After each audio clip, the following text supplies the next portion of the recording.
الحمد لله وكفى والصلاة والسلام على سيد الرسل وخاتم الأنبياء أما بعد فأعوذ بالله من الشيطان الرجيم بسم الله الرحمن الرحيم قال الله تبارك وتعالى في كلامه المجيد والفرقانه الحميد وهو الذي يقبل التوبة عن عباده ويعفو عن السيئات ويعلم ما تفعلون صدق الله العظيم. پدې نننی درس کې د توبې متعلق درته یو څو خبرې عرض کوم. توبه څه ته ویل شي؟ چې انسان په خپل ګناه باندې اول د ګناه نه رجوع کی، ګناه نه ځان راکاږي او ګناه د نه کولو عزم کی، او دویم دې په خپل ګناه باندې پیمانه وي او آینده د ګناه د نه کولو عزم چې دا ګناه باندې کوم. حدیثو کې راځي نبی علیہ السلام مبارک فرمایي دار انسان نہ گناہ کیگی، لیکن بہترین خطا کار آغا دے کل بنی آدم خطواؤن و خیر الخطوائین التوابون. بہترین خطا کار و گناہگار آغا انسان نے چدے دا اللہ تعالیٰ پا دربار کے توبہ باسی. اس توبہ اللہ تعالیٰ دے انسان قبل ہدایات ساتی. حدیث قدسی دے اللہ تعالیٰ فرمائی ابن آدم لو بلغت ذنوبک علی غنان السماء ثم استغفرتنی غفرت لك فلا ابالی. بندستا گناہونا دمرا سیواشول چی دا اسمان لمنو سر خبرے کئی بندس مکت نڑا کشوا غفرت لك تبیار علمات توبہ باسی. اللہ وی غفرت لك فلا ابالی، زبد گناہونا معاف کما، زبد معاف کم زسا پروا کم. اللہ تعالی انسان معاف کئی، لیکن کل چی توبہ دا توبے پا شرائطو بانتی ہوئی. یو سڑے توبہ باسی نوز دو قسم حقوق دی، یو حقوق اللہ دی یو حقوق العباد دی. کدا حقوق اللہ متعلق ددن سکمے کو تاہے شوے دے نو دے بہو پوری دا حقوق اللہ پا دو قسم بانتی دی. یو دا قبیلین دی چی داغی قضا شتے دے، دویم آغا حقوق اللہ دی چی داغی قضا نشتے دے.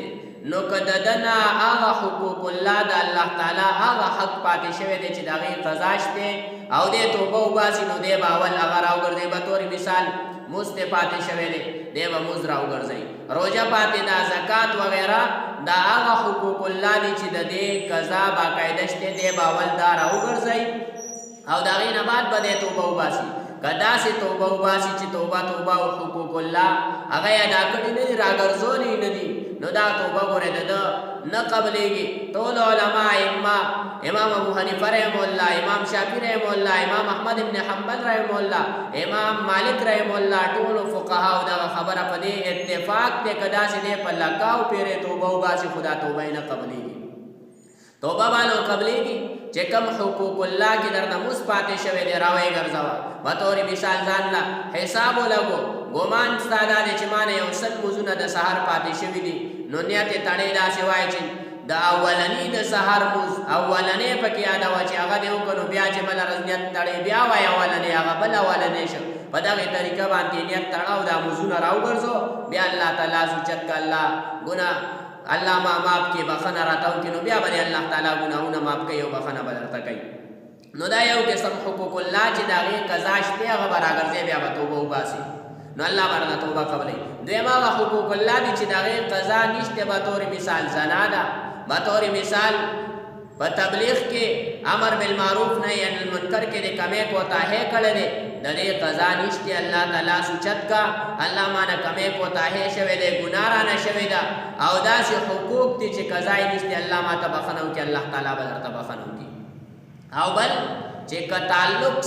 د حقوق العباد سره چرې لري نو حقوق العباد کې خبره ده نه کته د چا حق لاندې کړی د چا ځمکه دې لاندې کړی ده د چا نه دې پیسې لاندې کړی دي نو اوله خبره خدا ده هغه سړی که ژوندی ورشه ورڅخه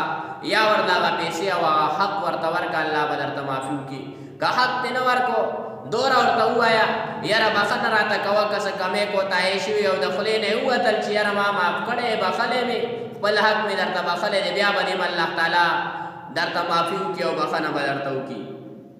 او که داسې نه هغه سړی ژوندی نه دی وفات شوی دی بیا ورشه وارثانو ته اولاد ته ورله پیسې ورکړه هغوی ته ووایه هغوی له دا پیسې ورکړه چې دا ستاسو د پلار په ما حق پاتې شوی دی دا واخلئ او که داسې هم نه و هغوی هم نه نو بیا بیت المال ته که چېرته افسر نیک عمل او صالحه دی نو بیا دغه پیسې راواخله او بیت المال ته یې ورکړه او که داسې هم نه ده دا افسر دیم ټیپ نه دی بیتولی دی نیک عمل او صالحه نه دی نو بیا دغه پیسې د ده د طرف نه صدقه که الله تعالی به درته بخښنه وکړي او دعا ورته وغواړه نو الله تعالی به دې په دې طریق او که تش دغسې توبه وباسې توبې وباسې نو داسې توبې یو شاعر وی سبحه در کب توبه برلب دل فرز بزوقی گناه معصیت را خندمی آیت با استغفار ما چې دغسې د لاس اوچت کړی دی توبه توبه لیکن هغه توبه الله تعالی قبلوي چې کومه توبه د توبې په شرایطو د هغې په آدابو لحاظ وساتلی شي او الله تعالی نه سړی بخښنه وغواړي الله تعالی به ورته معافي وکړي الله تعالی دې موږ او تاسو ته په دې د عمل کولو توفیق راکړي واخر